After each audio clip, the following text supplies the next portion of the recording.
मान लो हमारे घर में अगर 2-3 शिवलिंग है, एक शिवलिंग है, 2 शिवलिंग है, 3 शिवलिंग है, तो कोई दोष तो नहीं। हमारे घर में चांदी का भी शिवलिंग है, पीतल का भी है, तांबे का भी है, पाषाण का भी है, कोई दोष तो नहीं। शिव महापुराण की कथा हनुमत शिव महापुराण की कथा कहती है,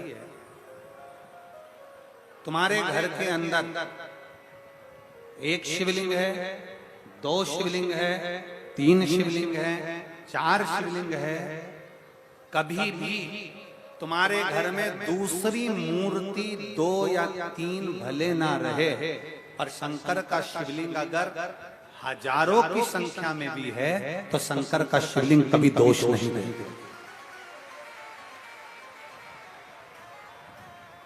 शंकर का शिवलिंग कभी दोष नहीं देता। दूसरी मूर्ति खंडित हो जाए तो उसको बदलना पड़ता है, पर अपने घर में अगर शंकर का शिवलिंग है, खंडित हो गया, अपने घर में शंकर का शिवलिंग है, उसके टुकड़े भी हो गए, अपने घर में अगर शंकर का शिवलिंग है वो थोड़ा बहुत खंडित भी हो गया, मंदिर में अगर शिवलिंग है, मान लो अपने घर के अंदर शिवलिंग है, अगर वो खंडित भी हो गया तो शंकर के शिवलिंग को बाहर भेजा नहीं जाता, ठंडा करने की जरूरत नहीं होती। घर के अंदर जो शिवलिंग है वो खंडित शिवलिंग नहीं कहलाता।